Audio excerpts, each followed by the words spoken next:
Ang kasiyahan ng buhay mo ay nakadepende sa kalidad ng iniisip mo.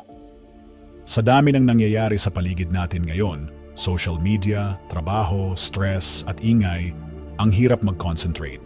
Parang araw-araw may hinahabol ka, deadlines, notifications at kung ano-ano pa. Pero sabi ng mga Stoic tulad ni Marcus Aurelius, kahit gaano pa kagulo ang mundo, may isang bagay kang laging kayang kontrolin, ang iniisip mo. At saan ba nagsisimula yon? Sa umaga. Ang umaga ay parang restart button. Bawat gising mo, panibagong simula.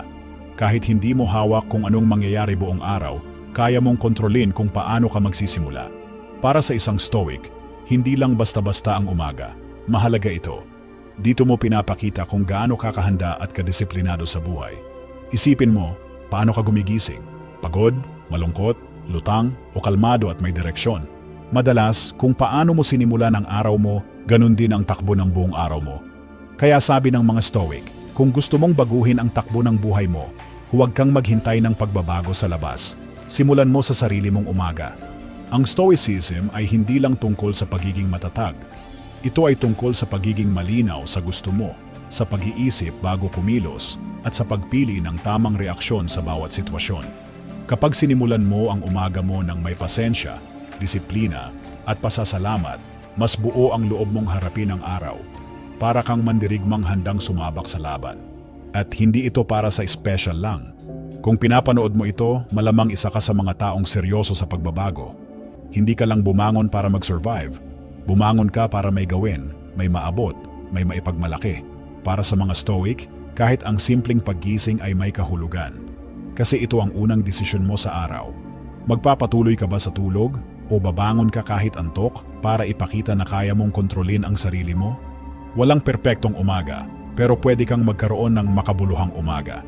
Umagang sinimulan mo sa sarili mong terms, hindi dahil may nag-text o dahil may notification, kundi dahil pinili mong maging mas maayos na tao ngayon kaysa kahapon. Sa video na ito, pag-uusapan natin ang 10 simpleng gawain tuwing umaga na mula sa Stoic philosophy. Mga bagay na makakatulong sa iyo para gumising ng may linaw, disiplina at katahimikan sa isip. At kapag ginawa mo ito araw-araw, hindi lang umaga mo ang magbabago, pati buhay mo. Kaya tara na, magtiwala sa proseso. Simulan natin ang laban tuwing umaga. Number 1. Hanapin ang ikigai. Layunin mo sa bawat gising. Alam mo yung pakiramdam na gumising na parang wala kang gana? Parang ano ba tong buhay na ito? Ngayon isipin mo naman yung kabaligtaran. Yung gising ka pa lang, excited ka na. May dahilan ka para bumangon. Yan ang tinatawag na ikigai. Ang ikigai ay salitang Japanese na ibig sabihin ay dahilan ng pag-iral. Sa madaling salita, ito ang sagot sa tanong na, bakit ako bumabangon tuwing umaga? Ayon sa mga Stoic gaya ni Marcus Aurelius, bawat tao ay may kanya-kanyang papel sa mundo. Lahat tayo may misyon. At hindi lang ito basta trabaho. Ito ay isang personal na misyon na nagbibigay saysay sa buhay natin. Ang tunay na Stoic ay hindi lang basta nabubuhay. Nabubuhay siya ng may layunin. Paano mo mahahanap ang ikigai mo? Tanungin mo ang sarili mo. Ano ang bagay na gusto ko talagang ginagawa? Saang bagay ako magaling? Ano ang kailangan ng ibang tao na kaya kong ibigay? Ano ang pwede kong pagkakitaan habang ginagawa ko ito? Kapag nahanap mo ang intersection ng mga tanong na yan, bam, yan ang ikigai mo. At kahit hindi mo pa alam ngayon ang sagot sa lahat, okay lang. Ang mahalaga ay nagsisimula ka ng magmuni-muni at maghanap. Stoic insight, layunin ay lakas. Sa Stoicism, mahalaga ang pagiging malinaw sa direksyon ng buhay. Dahil kapag alam mo kung bakit ka bumabangon, mas buo ang loob mong harapin ang kahit anong hirap. Kahit traffic, stress o problema, lahat ng yan kaya mong lagpasan kung may matibay kang bakit. Hindi ka basta nadadala ng agos, ikaw ang may hawak ng manibela. At ang maganda pa dito, kapag namumuhay ka ayon sa ikigai mo, nag-iiba ang aura mo. Mas masaya ka, mas present ka sa mga tao sa paligid mo, mas inspired ka, at mas produktibo ka. Kaya sa susunod na itatakda mo ang alarm mo para bukas ng umaga, itanong mo sa sarili mo, ano ang dahilan ko para bumangon? Hindi ito tungkol sa biglaang pagbabago. Ito ay isang proseso. At gaya ng sinasabi ni Marcus Aurelius, hindi mo kailangang maging perfect. Ang mahalaga, araw-araw, ginagawa mo ang tama. Kapag nabuhay ka na may ikigai, hindi lang umaga mo ang nagkakaroon ng kahulugan, pati buong buhay mo. Number 2. Maghanda gabi pa lang, iset up ang umaga mo. Alam mo bang ang quality ng umaga mo ay nagsisimula hindi sa paggising, kundi sa gabi bago ka matulog? Kadalasan, pagkatapos ng isang mahabang araw, gusto na lang natin magpahinga. Minsan, nauubos ang oras sa kakapanood ng series o pag-scroll sa social media hanggang madaling araw. Pero ang tanong, nakakatulong ba talaga ito sa atin? Ayon sa mga Stoic, ang paghahanda ay susi ng tagumpay. Kung gusto mong gumising ng maayos, paghandaan mo ito bago ka pa matulog. Paano ka maghahanda sa gabi? Iwasan ang screen time 1 oras bago matulog. Hindi ito para pahirapan ka. Ito'y para bigyan ng signal ang utak mo na oras na para magpahinga. Magplano ng susunod na araw. Isulat ang top 3 priorities mo para bukas. Simple lang pero big impact. Paggising mo, alam mo na agad ang direksyon mo. Mag-relax ng may intensyon. Pwede kang mag-meditate, magbasa ng konti, o kahit simpleng deep breathing. Ito'y hindi lang pampakalma, kundi pampatibay ng isip. Ayusin ang tulugan mo. Gumawa ng routine na tahimik, malinis at komportabling space. Isang lugar na parang sinasabi sa'yo, ligtas ka. Panahon na para magpahinga. Stoic insight. Control what you can, accept what you can't. Hindi natin hawak ang lahat ng mangyayari bukas, pero kaya nating ihanda ang sarili natin kung paano ito haharapin. Si Marcus Aurelius, kahit isa siyang emperor, hindi niya sinayang ang gabi niya sa walang kabuluhang bagay. Alam niya ang halaga ng katahimikan, pahinga, at malinaw na isip. Kaya kung gusto mong gumising ng may lakas, linaw at layunin, simulan mo sa gabi. Hindi kailangan magbago ng biglaan, unti-unti lang. Bago ka matulog mamayang gabi, subukan mo ito. Patayin ang cellphone kahit 30 minuto lang bago matulog. Isulat ang isang goal mo para bukas. Magpasalamat sa isang magandang nangyari ngayong araw. Maliit na bagay, pero malaking epekto. Hindi ito tungkol sa pagiging perpekto, kundi sa pagkakaroon ng sistema. Gabi pa lang, tinutulungan mo na ang sarili mong gumising na panalo. Number 3. Iwasan ang maagang distractions. Simulan ang araw sa katahimikan. Sa panahon ngayon, halos lahat ng tao, pagmulat pa lang ng mata, cellphone agad, check ng notifications, messages, social media, at minsan, breaking news pa. Pero ang tanong, yan ba talaga ang gusto mong unang makaharap sa araw mo?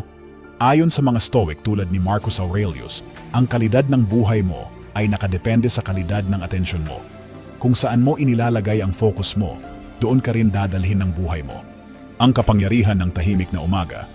Ang unang oras sa umaga ay sagrado. Ito ang moment na kalmado pa ang mundo. Walang tawag, walang traffic, walang istorbo.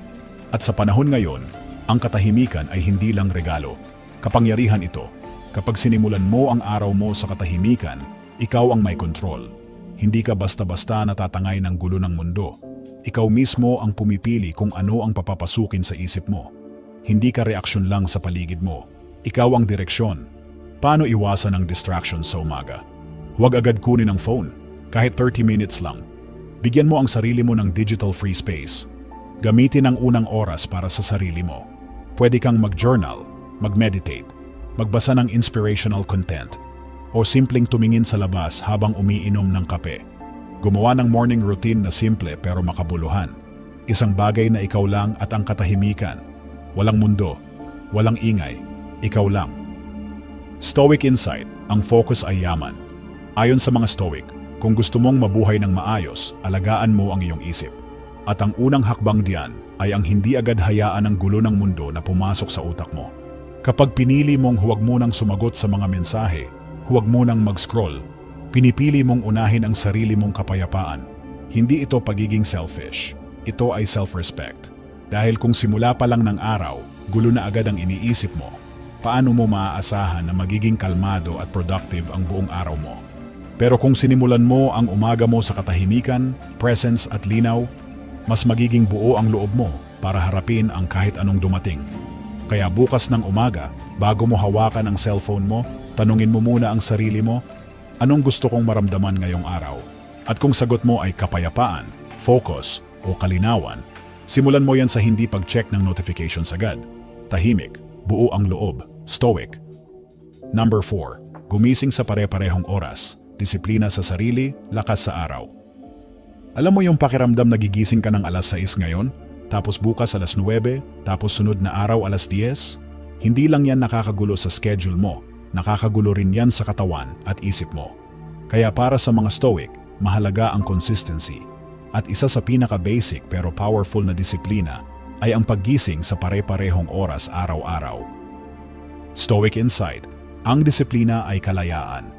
Para kay Marcus Aurelius at sa iba pang Stoic, ang disiplina ay hindi pagkitil ng kalayaan. Ito ang daan papunta sa tunay na kalayaan. Kasi kapag may kontrol ka sa sarili mo, hindi mo na kailangan hintayin ang motivation. Ginagawa mo ang dapat gawin kahit hindi mo feel. Gising sa tamang oras araw-araw, kahit na antok ka, kahit na wala kang pasok, kahit na ang sarap ng tulog mo. Bakit? Dahil gusto mong patunayan sa sarili mo na ikaw ang may hawak ng direksyon ng buhay mo. Tips para magising ng consistent. Matulog sa pare-parehong oras gabi-gabi. Gusto mong gumising ng 6 a.m. Simulan mo sa pagtulog ng maaga. I-set ang alarm at huwag i-snooze. Kahit gaano pa kasarap ang kama, tumayo ka. Ang unang panalo mo sa araw ay ang pagbangon. Ilagay ang alarm sa malayo para mapilitan kang tumayo at hindi i-off habang nakapikit pa. Magkaroon ka ng morning ritual na ikinagagalak mong simulan. Maaaring simpleng kape, tahimik na journaling, magaan na stretching, o pag-upo sa veranda habang tanaw ang umaga. Kapag may bagay kang inaabangan tuwing gising, hindi na mahirap bumangon, kundi isang bagay na gusto mong gawin. Real talk, hindi ito madali sa simula. Oo, mahirap bumangon sa pare-parehong oras, lalo na kung gabi ka natulog o pagod ka. Pero tandaan, ang Stoicism ay tungkol sa pagpapalakas ng loob at pagpapatatag ng disiplina. Hindi ito tungkol sa pagiging perpekto, kundi sa pagiging consistent.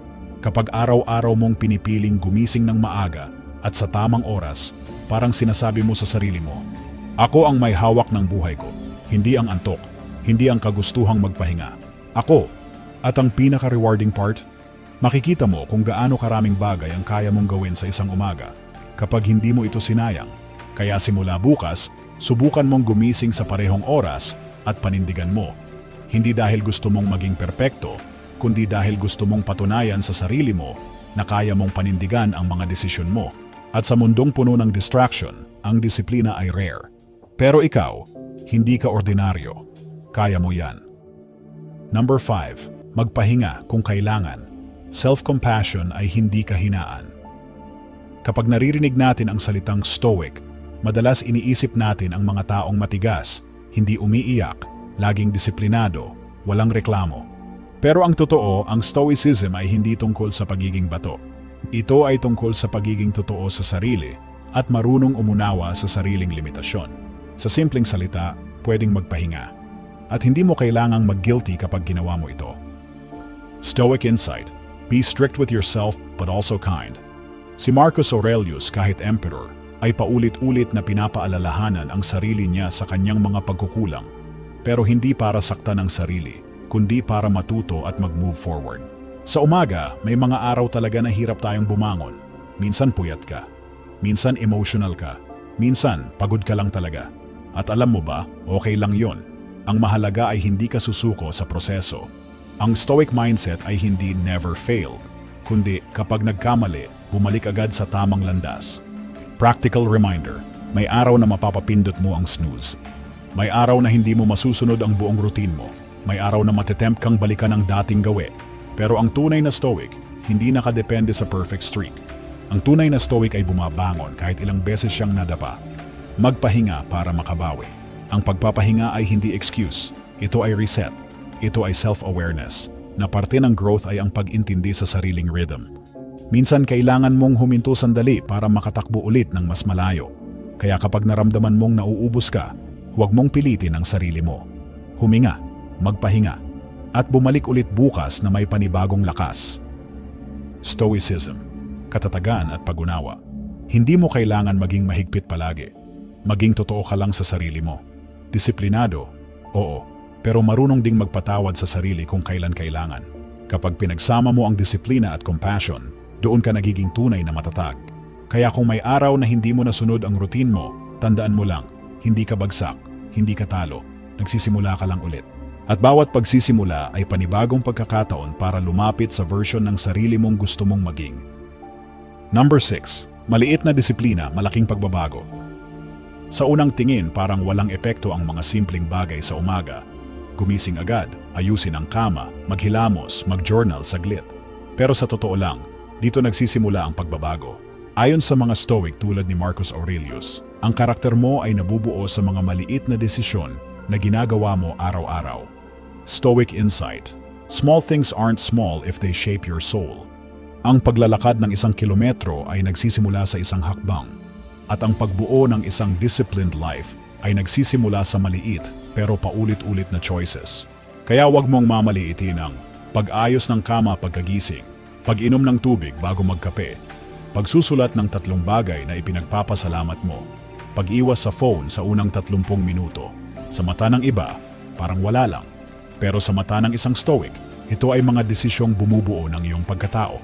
Bakit mahalaga ang maliliit na disiplina? Ito ang unang panalo ng araw mo. Kapag nagawa mo ang isang maliit na task, nakakakuha ka ng momentum. Parang sinasabi mo sa sarili mo, kaya ko, simula pa lang panalo na ako. Nabubuo ang respeto mo sa sarili. Hindi dahil sa laki ng nagawa mo, kundi dahil tinupad mo ang pinangako mo sa sarili mo. Kahit maliit lang. Natitrain ang isip at katawan mo sa order at focus. Ang gulo sa paligid, hindi mo palaging kontrolado. Pero kung maayos ang sarili mo, mas madali mong haharapin ang araw. Stoicism in action, ipakita sa gawa, hindi lang sa salita. Ang Stoic ay hindi lang maraming alam. Kumikilos siya, at hindi niya inaantay ang malaking moment para maging disiplinado. Ginagawa niya ang tama kahit walang nakatingin. Katulad ng pag-aayos ng kama, hindi mo ito ginagawa para sa ibang tao. Ginagawa mo ito para sa sarili mong peace of mind. Isang simpleng senyales na may order sa buhay ko. Kahit maliit lang, may direksyon ako. Kaya sa susunod na makita mong parang wala lang yung ginagawa mo sa umaga, tanungin mo ang sarili mo, ito bang maliit na desisyon na ito? Tumutulong ba sa akin para maging mas maayos na tao? Kung oo, ituloy mo. Dahil ang maliliit na disiplina, kapag inulit araw-araw, nagiging malalaking pagbabago sa takbo ng buhay mo. At yan ang tunay na Stoic way. Simple, disente, at may saysay. Number 7. Accountability partner. Mas malakas pag magkasama. Mahirap magbago ng habits kung mag-isa ka lang. Kaya isa sa pinakamabisang paraan para mapanatili ang disiplina at consistency ay ang magkaroon ng accountability partner. Isang taong tutulungan kang panindigan ang mga pangako mo sa sarili. Stoic insight: man is a social being. Marcus Aurelius. Ayon sa mga Stoic, kahit pa personal ang growth, hindi ito kailangang solong laban. Mas lumalalim ang ating pagunlad kapag may karamay tayong may parehong layunin, ang maging mas mabuting tao araw-araw. Ano ba ang role ng accountability partner? Paalala sa commitments mo. Kapag tinatamad ka na, sila yung magre-remind sa'yo kung bakit mo ito sinimulan. Source ng encouragement. Hindi mo kailangang magpanggap na laging okay ka. Sa kanila, pwede kang maging totoo. Tagapag-celebrate ng wins mo. Kahit gaano kaliit ang progress mo, may kasama kang magsasabi ng, ang galing mo, tuloy lang. Mirror ng mga blind spots mo. May mga bagay tayong hindi napapansin sa sarili. Minsan, kailangan natin ng taong tapat na magsasabi ng totoo para tayo ay matuto at magbago. Paano pumili ng tamang accountability partner? Piliin mo yung may malasakit sa personal growth mo. Yung hindi ka huhusgahan, pero hindi rin palalampasin ang excuses mo. Maaaring kaibigan, kapatid, kagrupo sa church, o online body, basta may respeto at bukas sa katotohanan. Hindi ito isang one-way street. Dapat pareho kayong may dedikasyon, parehong nagtutulungan, parehong nagpapaalala kapag nadudulas, at parehong nandyan para magdamayan sa bawat hakbang ng paglalakbay. Stoicism: community ay mas matatag. Hindi mo kailangang buhatin ang buong mundo mag-isa. Kahit sina Marcus Aurelius, Seneca, at Epictetus, lahat sila may mga taong kinakausap, pinagkukwentuhan, at pinanggagalingan ng karunungan.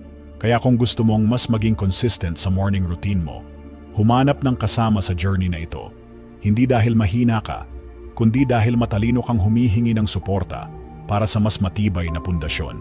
Ngayong alam mo na ang halaga ng accountability partner, tanungin mo ang sarili mo. Sino sa buhay ko ang pwede kong isama sa ganitong klase ng growth? At paano ko siya maiimbitahan na sabay kaming maging mas disiplinado sa buhay? Hindi mo kailangang magbago mag-isa. Mas masaya at mas matatag ang growth kapag may kasama kang tumatahak sa landas ng Stoic wisdom. Number 8. Memento Mori. Alalahanin ang kahalagahan ng bawat araw. Memento mori, isang simpleng paalala mula sa mga Stoic na ang ibig sabihin ay alalahanin mong ikaw ay mamamatay. Oo, parang mabigat pakinggan, pero hindi ito para matakot ka.